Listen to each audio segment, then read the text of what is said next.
5টি সমস্যাগ্রস্ত শরিয়া ভিত্তিক বেসরকারি ব্যাংক একীভূত করে নতুন সরকারি ব্যাংক গঠনের উদ্যোগে ইউনাইটেড ইসলামিক ব্যাংক নাম প্রায় চূড়ান্ত হয়েছে। ব্যাংক একীভূতকরণ টাস্ক ফোর্সের বেশিরভাগ সদস্য এ নামের পক্ষে মত দিয়েছেন। বাংলাদেশ ব্যাংকের governor doctor Ahsan H Mansur আগামী কয়েকদিনের মধ্যে অর্থ মন্ত্রণালয়ে চিঠি পাঠিয়ে একীভূতকরণ প্রক্রিয়া শুরু করার অনুমোদন চাইবেন বলে জানা গেছে।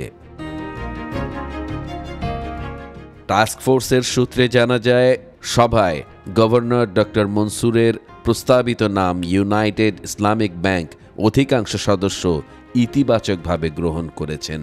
এ সময় আল আমান ইসলামী ব্যাংক, আল ইহসান ইসলামী ব্যাংক এবং আল ফালাহ ইসলামী ব্যাংক নামও প্রস্তাব করা হয়েছিল।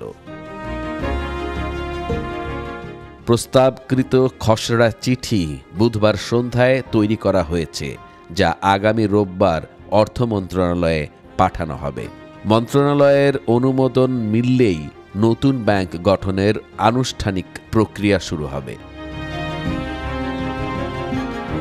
এ প্রসঙ্গে ফার্স্ট সিকিউরিটি ইসলামী ব্যাংকের চেয়ারম্যান মোহাম্মদ আব্দুল মান্নান বলেন, দ্রুত একীভূতকরণ প্রক্রিয়া এগিয়ে নেওয়া উচিত, এতে সাধারণ মানুষ স্বস্তি পাবে। দেরি হলে পরিস্থিতি জটিল হয়ে যেতে পারে। একজন টাস্ক ফোর্স সদস্য নাম প্রকাশ না করার শর্তে জানান, যেহেতু এটি একটি সরকারি ব্যাংক হবে, তাই এর গঠনতন্ত্র ও স্মারকলিপি তৈরির দায়িত্ব অর্থ মন্ত্রণালয়ের। আমরা খসড়া পাঠিয়েছি, এখন মন্ত্রণালয়ের অনুমোদনের অপেক্ষায় আছি।